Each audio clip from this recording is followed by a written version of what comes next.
ಮೊನ್ನೆ ಕನ್ನಡದ ನೆಲದಲ್ಲಿ ಕನ್ನಡಿಗರಿಗೆ ಆಗಿರುವಂತಹ ಅಪಮಾನ ಕನ್ನಡದ ಮಣ್ಣಿನವರನ್ನ ಕೆರಳಿಸಿತ್ತು.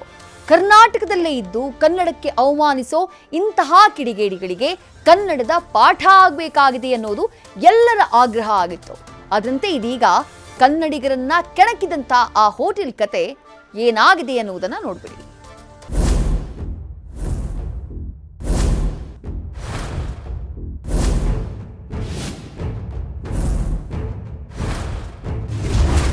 ಕೊಳಕು, ಕೀಳು, ಅವಾಚ್ಯ, ಅಸಹ್ಯ, ಅವಹೇಳನ. ಕರ್ನಾಟಕದಲ್ಲೇ ಇದ್ದು ಕನ್ನಡಿಗರನ್ನ ಕೆರಳಿಸಿದ್ದ ಡಿಸ್ಪ್ಲೇ ಬೋರ್ಡ್. ಇದು ಆಕ್ಷನ್. ಇದಕ್ಕೆ ಪೊಲೀಸರ ರಿಯಾಕ್ಷನ್ ಹೇಗಿದೆ ನೋಡಿ.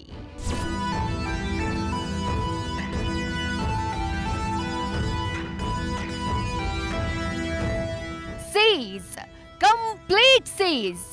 ಕನ್ನಡಿಗರನ್ನ ಕೆಣಕಿದ್ರೆ ಏನಾಗುತ್ತೆ ಅನ್ನೋ ಪಾಠ. ಕನ್ನಡದ ನೆಲದಲ್ಲಿ ಕನ್ನಡದ ಅನ್ನ ತಿಂದು ಕನ್ನಡ ಭಾಷೆ ಕನ್ನಡ ಮಣ್ಣಿಗೆ ಅಪಮಾನ ಮಾಡಿದ್ರೆ ಬಿಡ್ತೀವಾ ಅನ್ನುವ ಎಚ್ಚರಿಕೆಯ ಸಂದೇಶ.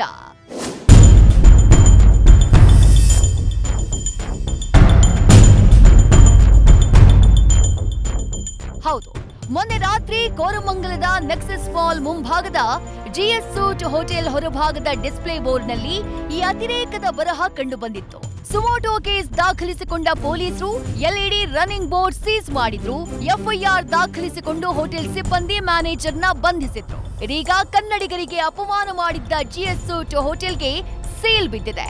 ಜೊತೆಗೆ ವಿದೇಶದಲ್ಲಿರೋ ಕೇರಳ ಮೂಲದ ಹೋಟೆಲ್ನ ಮಾಲೀಕ ಜಮ್ಸೆದ್ಗೂ ನೋಟಿಸ್ ನೀಡಲಾಗಿದೆ.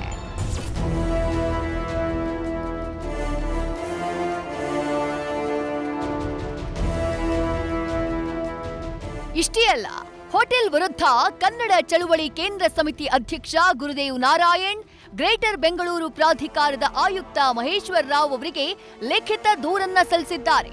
ಹೋಟೆಲ್ ಲೈಸೆನ್ಸ್ನ ಶಾಶ್ವತವಾಗಿ ರದ್ದುಗೊಳಿಸುವಂತೆ ಆಗ್ರಹಿಸಿದ್ದಾರೆ.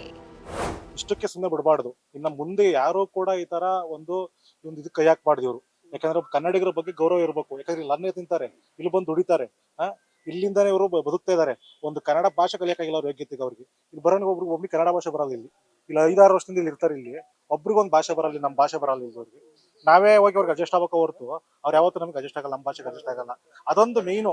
ದಯವಿಟ್ಟು ಸರ್ಕಾರ ಇದ್ರ ಕಡೆ ಒಂಚೂರು ಗಮನ ಹರಿಸ್ಬೇಕು. ಇಮಿಡಿಯೇಟ್ಲಿ ಇವ್ರಿಗೆ ಇಂಥವ್ರಿಗೆ ಎಲ್ಲರಿಗೂ ಕಡಿವಾಣ ಹಾಕ್ಬೇಕು.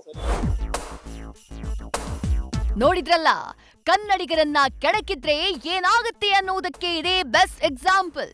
ಇನ್ನೊಂದ್ಸಲ ಕನ್ನಡಿಗರ ತಂಟೆಗ್ ಬಂದ್ರೆ ಎಚ್ಚರ ಅನ್ನುವ ಸಂದೇಶ ಕೊಟ್ಟಾಗಿದೆ. ಪದೇ ಪದೇ ಕನ್ನಡ ಭಾಷೆ ಕನ್ನಡಿಗರನ್ನ ಅವಮಾನಿಸೋ ಇಂತಹ ಕಿಡಿಗೇಡಿಗಳಿಗೆ ಇದೇ ಪಾಠವಾಗಬೇಕು. Shivakumar, news first, Bengaluru. News first, ನಿರ್ಭೀತಿಯಿಂದ ನಿಮ್ಮ ಪರವಾಗಿ.